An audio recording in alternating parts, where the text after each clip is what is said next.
소녀상 정치테러 규탄, 진해 구구물이 청산, 진해 매국 전쟁 책동 윤석열 타도, 반일행동의 필리버스트 라이브 시작하겠습니다. 우리 반일행동이 소녀상을 지키는 이유는 다른 이유가 아닙니다.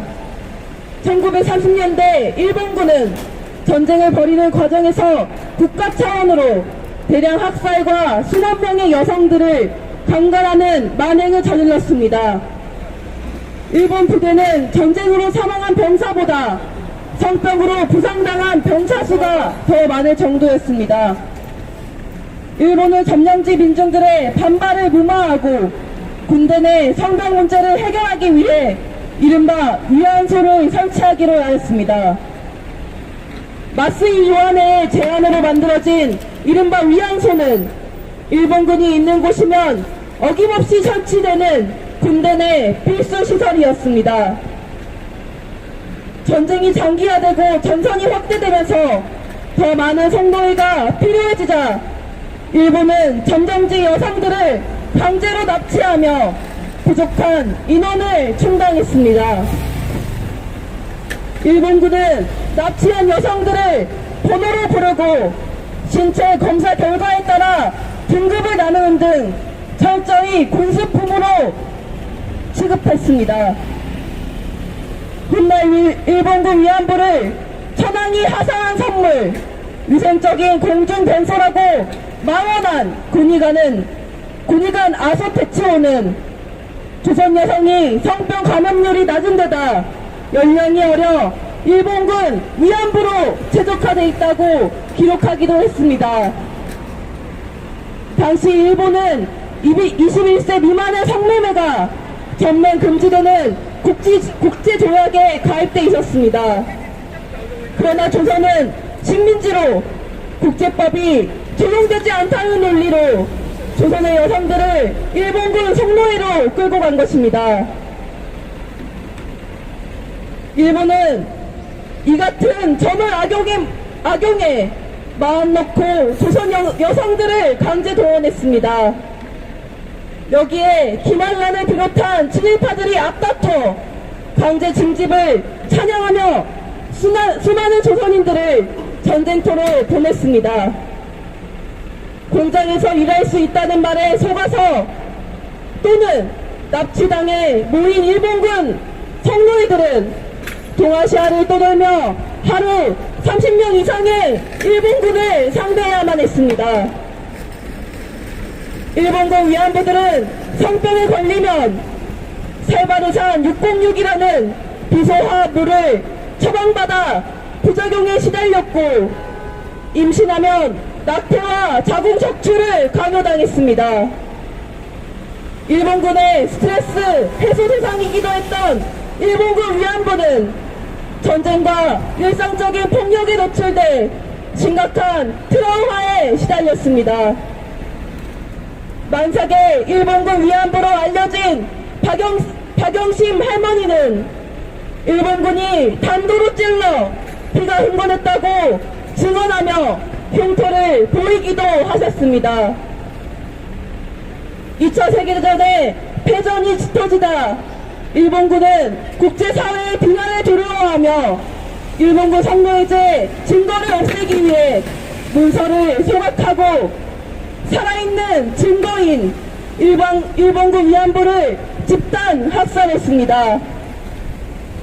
중인 난성 참전군인 사토미는 하사관이 일본군 위안부를 죽이라며 수은 10개를 줬고 주먹밥에 넣어 먹이려 했다고 증언하며 이 같은 사실을 뒷받침했습니다.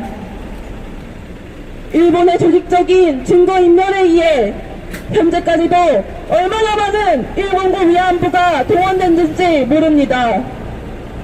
1942년 부산항에 출항한 703명의 4차 위안단이 유일한 공식 기록인데 이들이 동남아로 이동했다는 것을 감안하면 가까운 일본 중국에는 더 많은 일본군 위안부가 동원됐다는 것을 짐작할 뿐입니다. 해방 후에도 일본군 위안부 피해자들은 고통 속에 살아가고 있습니다. 육체적, 심리적 후유증을 평생 안고 긴 세월 침묵을 강요당한 할머니들은 그렇게 존재하지 않았던 것처럼 죽은 듯이 살아오고 있습니다. 이곳 평화로는 일본군 위안부 피해 할머님들이 수십 년간 투쟁을 하시면서 만들어온 평화로의 거리입니다. 그런데 지금 이른바 보수단체들이, 구구단체들이 소녀상을 철거하라는 주장하며 소녀상에 검은 마스크를 씌우고 소녀상 철거가 쓰인 비닐을 씌우는 등 소녀상 정치 테러를 자행하고 있습니다. 친일 극우 무리들이 이 같은 만행을 저지를 수 있는 것은 여전히 친일 극우 무리가 청산되지 않았기 때문입니다. 그리고 그 우두머리인 친일 매국 윤석열이 있기 때문에 여전히 친일 극우 무리들이 친일 짓을 활개를 치고 있는 것입니다. 우리 반일행동은 더 이상 이를 두고 볼 수 없습니다. 할머님들이 다시는 나와 같은 피해자들이 일어나지 않길 바란다. 다시는 후대들이 이런 아픔과 고통을 겪지 않길 바란다는 말씀처럼 다시는 이런 비극적인 일본군 성노예제 피해가 일어나지 않기 위해서, 그리고 제2의 비극인 소녀상 정치 테러가 더 이상 일어나지 않길 바라는 투쟁에서 한치 물러섬도 없이 투쟁할 것입니다. 얼마 전엔 박정희 한일회담에 반대한 6.3 항쟁이 있었던 날입니다. 1만 3천여 명의 청년 학생들이 한일회담, 한일국교와 한일수교에 반대해서 떨쳐나선 날입니다. 왜 학생들이 떨쳐나섰는가? 일본군이 이 성노예제 문제에 대해 여전히 부정하고 역사를 왜곡하며 친일짓을 여전히 이어오고 있기 때문입니다. 일본군 성노예제 문제 해결 없이는 진정한 일본과의 수교도 있을 수 없습니다. 다시는 이런 역사를 반복하지 않겠다는 일본 정부의 진정한 사죄와 배상이 있을 때만이 진정으로 우리가 평화의 관계로 나아갈 수 있습니다.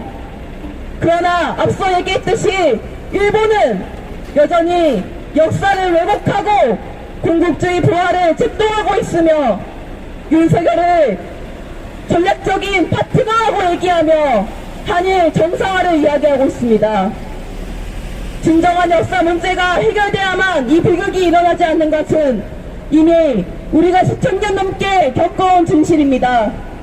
우리 반일행동은 지금까지 그랬던 것처럼 친일 극우무리들의 소녀상 정치 테러에 맞서 일본군 성노예제 문제의 철저한 해결을 위해서 끝까지 투쟁해 나갈 것입니다. 투쟁! 구호힘차게 외치겠습니다. 소녀상 정치 테러 규탄한다! 규탄한다! 규탄한다! 규탄한다! 친일 극우무리 청산하자! 청사하자! 청사하자! 청사하자! 친일 매국 전쟁 책동 윤석열 다도하자! 다도하자! 다도하자! 다도하자! 투쟁! 투쟁!